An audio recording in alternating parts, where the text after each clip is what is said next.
Hello and welcome to the TTI Distribution Download, the podcast where we talk about all things happening in the world of electronic components with the specialists of TTI. And now, your host for the TTI Distribution Download, Paula Renfrow. Thanks, Jim. Hey, everybody. Thanks for plugging into the TTI Distribution Download today. Today, we're catching up with Gabe Osorio of TTI's Transportation Business Unit. Hey, Gabe. Appreciate you being here today. Hey, Paula. Always great to be with you.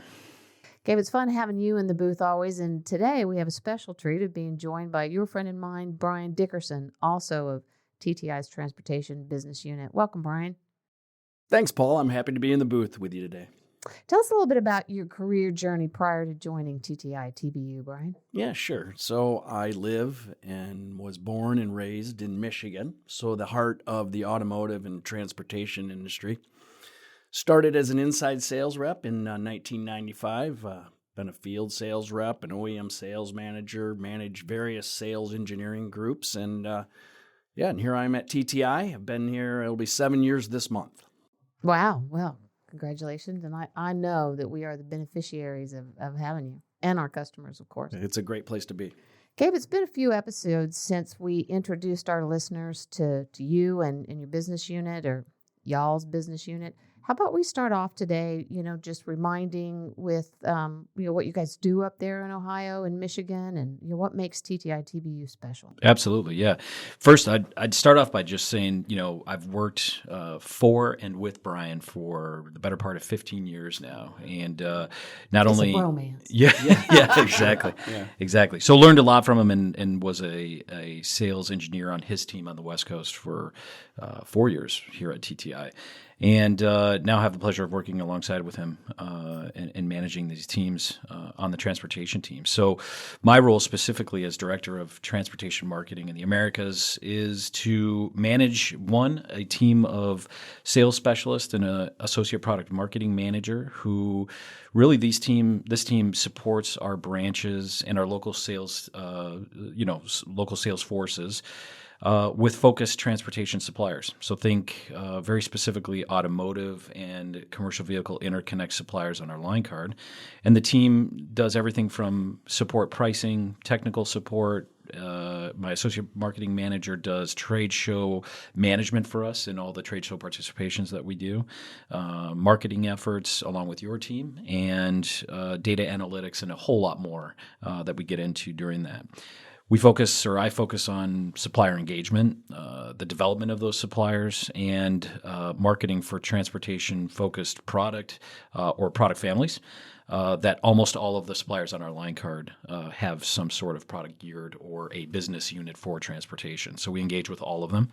And then I, along with Brian, lead our electrification strategy and the programs that we put together to support that and to bring value to the EV market space as well, too. So we do quite a bit, and that's kind of condensing a lot into just a few statements, I would say. Yes. So, Brian, tell us about your role. Okay, well, first off, for transportation, one thing I like to say is for transportation at TTI, if it moves or floats outside of Mill Arrow, it's probably a transportation customer. So, and our value prop, and it's very important to Gabe and I, is we're trying to be the preferred partner for our suppliers and customers for all things transportation. Transportation is about 32% of TTI's business globally, so it's a very important vertical segment to TTI, and we've certainly invested and continue to invest in it.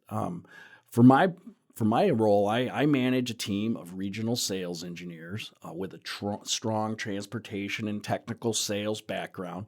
And really, we support our field sales organization, and we try to bring value as much as possible to our customers, both internal and external. We support everything from tactical information like data, drawings, specification, interpreting drawings and specification, making product recommendations, understanding our customers' applications. So we help them uncover opportunities. We support them from what I like to say from cradle to grave, from the design, from concept, from component selection, from sustained engineering, aftermarket service, and then end of life. So we're able to support all functions of that. I also have a global account manager on my team that manages our largest wire harness customers. So there's a unique unique set of business practices that those wire harness manufacturers implement and maintain, and we certainly have a lot of level of expertise supporting their needs in the marketplace. So from the front end, the regional sales engineers help with our field sales to get it designed in, and then our global account manager can track down that business, make sure that we have product on the shelves available for when our customers need it to get their product out. Yeah, to make that transition from engineering to, oftentimes, is this accurate? How I understand it, especially in wiring harness, from design with the OEM to a contract manufacturer who specializes. Yep, and so we you help make that transition. Absolutely, and then if you throw in the device manufacturer too, right? So the device manufacturers always have a component or a connector on there, so it's really three different parties making the end product, and so we're able to provide a level of expertise to all of those partners in the supply chain. Get that inventory where it needs to That's be. exactly, at the end of the day, making sure we got the right product on the shelf and get it to our customers when they need it. Great, thank you. That's very, very good description. Thank you both. So last time you were here, Gabe, and I'm going to tell a bit later that Brian was here with us too. We just couldn't get him to lean into the mic. You were looking forward to going to the ACT Expo in Vegas. That's right. And that's the Advanced Clean Transportation Expo. Yeah. Yeah, that's and you exactly both right. Went, I assume. We did. Yeah. We did. It was a great show. Oh, good. Tell us what was fun. Yeah, it took place in Las Vegas this year. Typically, it had been in Southern California. This was the first time the show moved to Las Vegas. There were over 12,000 attendees and over 422 exhibitors this year. And I think from my perspective, one of the major takeaways that there's still, obviously it's the Advanced Clean Transportation Expo, so you're going to have an expectation of electrification being heavily part of or present at the show. But what I found interesting was a big focus on two things. One, alternative energy, so expanding outside of traditional electrification, looking at hydrogen fuel cells, natural gas, so really looking at the fuel cell side of alternative energy, as well as some solar guys that were there as well too. So kind of interesting because we talked solar cars last time and some of those kind of interesting things that we're starting to see. And then didn't we say solar cars last time? There was a lot of heavy lifting. There is. So you saw some progress? What I saw there is, again, geared towards commercial vehicles. So think, again, as I think I mentioned last time, trailers. So lots of space footprint on top of that trailer for solar panels to live, and then space underneath that trailer for the infrastructure to store the energy, right? Okay. Right. And have it support either auxiliary power for the trailer or like a reefer or something like that would also be on the trailer. So that there was definitely that present. And then the other is a lot more infrastructure companies exhibiting at this show, and battery pack companies. And the reason being more onshoring taking place. So many of these customers that we talked to were working on establishing localized supply chains, manufacturing facilities in the United States, California, Midwest primarily, a lot of the Midwest, and Southeast belt, so like the Carolinas and Georgia kind of area. So that was really interesting, and definitely saw a lot of that. So a lot of great conversation took place there. Brian, I don't know. I agree with you. I think one thing that stood out to me was we've all seen the EV markets falling off a little bit, right? Yeah, and there's a lot of challenges. Certainly infrastructure, the grid. There's a lot of apprehension by the consumer out there. But at the end of the day, there was a lot of positive energy at this show. There was a lot of booths, a lot of exhibits, a lot of great conversation, and really a lot of enthusiasm that it made me feel like, okay, the EV market's here to stay. And what's really nice is I know that TTI, we're going to be a part of it. So. Yeah. I think what it really reinforced was that electrification in commercial vehicles is where we see the immediate future and probably growth for electrification. I think for standard passenger cars and that kind of thing, it's going to take a little while still, right? Yeah, absolutely. The last mile delivery trucks. Yeah, I mean, we know that was a big one. Right. The FedEx trucks and the UPS and the delivery trucks. Yeah, we have the Amazon full electric Sprinter type, vans in our neighborhood, and that's fun. Yeah, we always get excited when we don't hear them back up. Exactly. Yeah. So we've talked several times, Gabe and I, about range anxiety, and I drive a hybrid and have for a long time, and lean in, and I've asked other fans of electric vehicles. Well, why don't you have one? And they say that range anxiety. Well, we rented one, and I experienced it, and it's real. Yeah. It's real. I thought, but how far are you going to go? Is it, really all that?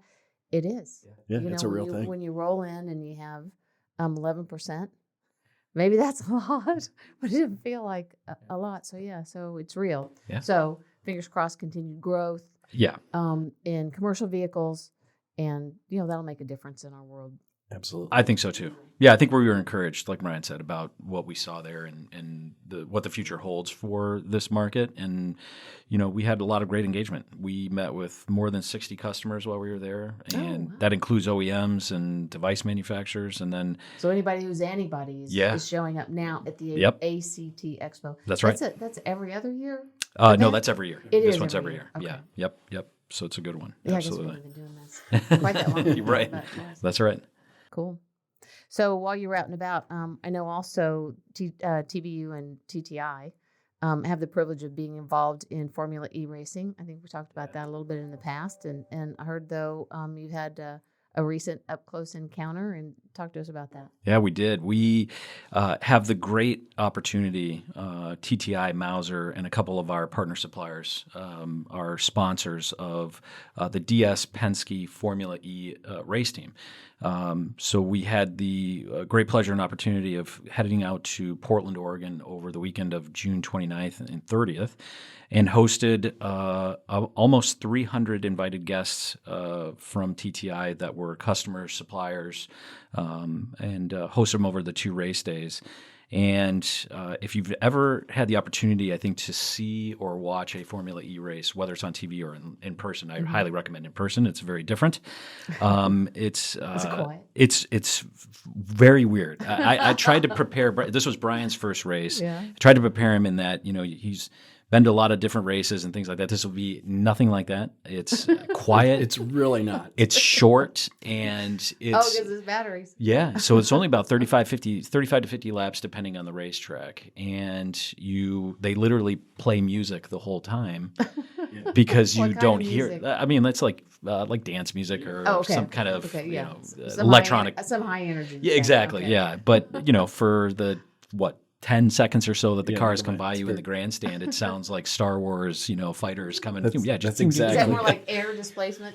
There's a distinct high pitch whiny thing that's up there. Yeah, so it's pretty. I don't know, Brian. What were your takeaways? Yeah, I would say. I mean, I've been to NASCAR, I've been to Indy 500, Formula One, and I love the sound of those. So it was very interesting to have a quiet Formula E race, but it was good, and it was very professional, and it was fun, and it was great to be a part of it and see our own team out there doing very well. They did. They had a great weekend. Jean-Eric Vernet is one of our drivers, as well as Stoffel Van Doorn.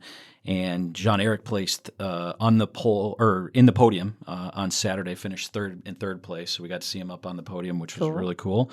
And both guys are doing pretty good so far this season. I think out of 20 drivers, Eric is in the 6th position for the season, and Stoffel is in 10th position. So overall, doing pretty good. And it was a lot of fun. Next year's race is going to be in Miami, so we'll see how different that is for the race cars themselves. But so you expect them to go just a little bit further, a little bit faster? I don't know, because I think heat might actually impact batteries, but I don't. At this level, it's hard to tell if that's how much of an impact they really have. I mean, how fast do they go? Do they need to? That's go a great faster? question. They can. So Portland is a really interesting one because it's actually the only race in the entire series that is on an actual racetrack.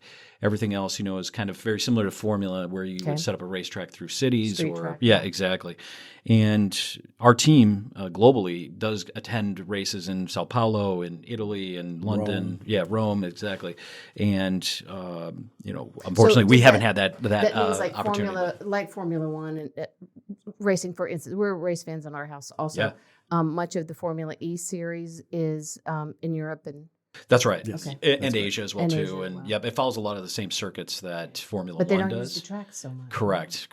But But it is on CBS Sportsline. Too. it is. Yeah. Yeah. So I like to. But- We could watch it, but not But this listen. Portland track, they do reach 200 miles an hour and can Oh, crest they it. do. So it's Wow. definitely one of their fastest ones. And the strategy is completely different. They talk a lot about pelotoning, where it's actually not great to be in pole position at this track because you end up using more of your battery, breaking clean air or dirty air. So a lot of the guys tend to want to be in that second, third, We called it fourth drafting back in, stock car, regular NASCAR. stock car racing. Yeah, We call absolutely. It's pelotoning. Pelotoning is Yeah. what they refer to. I had the Huh, opportunity to interesting. Yeah. meet with Jay Penske. That Yeah? day, and that's what he said. It's going to be a Peloton race. So, Okay. Now I'm following that analogy better. Penske, yeah. So, I mean, of course, you would expect them to be involved in any kind, but still Formula E electric race car. That's What right. are some other car teams, sponsors that I might recognize? McLaren has a team. McLaren's got a Nissan team, has too. a team. Porsche has a team. I mean, there's It's the regular many of the guys, same. regular It's the same. suspects. Yes. the Yeah, usual exactly. suspects. Yes. Exactly. But think I bet about that was fun. the cool thing is a lot of those teams are taking this technology and then they bring it to commercial applications, right? So battery pack technology, inverter technology, and onboard charging technology has developed so much over the course of 3 to 4 years in Formula E that it used to take 2 cars to complete a race, 2 race cars, that is. Yeah. They would actually change in mid-race, and now it's just 1 car. So it's progressed that much. They've become that much more efficient, more charging, more energy storage capability with the battery pack. So a lot of the technology that's learned there trickles its way into the marketplace through the car manufacturers as well too, which is really A interesting. a little bit the same with the other racing venue in terms of testing the limits Performance, of engineering yep. performance and Yeah. So it's very interesting. But overall, it was a great experience, and we certainly look forward Great to event. It was great to have customers there. Yep. Our colleagues out in Portland, suppliers. It was great. It was a great event. And next year's Miami. Next year's Miami. There's 2 more races left in the season. Definitely look it up and check it out. It's 2 more actually a races lot of fun. in Oregon. No, 2 more in London. in So they Lon- finish okay, out in yes, London this year. right. Yep. But it's a doubleheader, so 1 Saturday, 1 Sunday. Okay, well your phone will be ringing for this time next year For Miami, yeah, Sure, it'll probably exactly. start ringing now. Yep. So I think I mentioned to you guys earlier that we were chatting with Dennis Reed with Edgewater Research. And he always talks just a little bit, about breaking down the previous quarter, especially. Talked a little bit about what was going on in automotive and transportation. Do you guys see anything happen in the last quarter, last half a year? Really that you see going to play out in the rest of this year? Yeah, I think so. In fact, there was just a report put out by Volvo that for Class 8, we have a lot of business with Class 8 trucks, and there's some EPA regulations that are going to be coming into effect in 2027, and the pre-buy is starting now because of the cost of the truck, because of the EPA regulations will go up by $20,000, $30,000, $40,000. So fleets will put their orders in now, starting now, and up over the next 18 months to get ahead of those EPA regulations. So that's good for our business. They'll be in line. Yeah. Going to lead to any kind of, I always like to ask this question. I don't like for it to happen. Going to lead to any kind of shortages. We need to give our engineering partners and our purchasing partners a heads up. It certainly has that potential depending on how big I've been the asking rush that question is. for all year in here. Yeah, Now's well, the right time. there's no writing on the wall yet, Okay. right? But if we look historically at these cyclical events when new EPA regulations take place, which seem to happen 7 to 10 years roughly, it does lead to added pressure to the supply chain, certainly for a lot of commonly used components, and which does ultimately lead to some supply chain constraints, allocations, that kind of will thing. they be able to retrofit? Is this a retrofittable? In some instances, yeah. In some, no. Okay, So it'll be no. Thus the pre-buy they have their fleets completely changed over by then. Yep. The good thing is Brian and his team, the entire transportation team in general, are watching all of this very closely, and will certainly plan ahead, especially on our most commonly used parts for commercial vehicles, and make sure that, as usual, that TTI is in a good position from an inventory perspective, and working with our suppliers to ensure that kind of supply chain consistency for those parts as much as This is a possible. situation where it would be smart for our customer partners to begin second sourcing, be thinking about as they go forward. Are these components the kind that if you have more than one source? Potentially. Yeah. In some cases, there's not. When you exercise all those kinds of and that's best what practices. we're here to help them do. Yeah. And then from a passenger car perspective, I think it's going to be flattening out even more. The OEMs have a lot of inventory on the parking lots, so it's that's going to be flattening out from the past car. Yeah, I just read a report. So you see that continuing? Yes. Okay. Yeah, and we said about EV already, right? Soft. It's just going to remain soft. Passenger. Yes. But I think it's passenger cars to hold. Just passenger. Yeah, I think saw the statistic was close to 3 million cars on lots right now, which is the highest in more than a decade, I think. It has been such a ride these last 3 or 4 years. Yeah, just a couple of years ago, the car lots, automotive lots were empty, skinny to empty, right? Or you had cars parked in a lot off but site that's how that with works, no right? parts. Yeah, that's how it works. And that's how that supply chain thing works. Yeah, prices will start to come down on these cars. Which is good. Us. Yeah, which is good for the consumer. Yeah. Well, it's been fun. I knew it was going to be. Thank you, Brian. Well, thanks for having me. Yeah, thanks, Brian. Thanks for coming. And thank you, Gabe. I learned something today from you, as I always do. Yeah, thanks for having us. And I already slipped a little side note that it was fun having you lean into the mic, and Brian, and I hope you'll come and and do that again. We're gonna spin off his own series. Right. I got to start getting my DJ voice going. That's right. We're gonna spin off his own series. So thanks today to our listeners for plugging in. And if you learned something today, like I did, you can learn more from Gabe and other TTI subject matter experts at tti.com/market-eye. That's it for this episode of the TTI Distribution Download. For more information on any of the topics you heard about today, reach out to your nearby TTI branch at 1-800-CALL-TTI or visit us online at tti.com.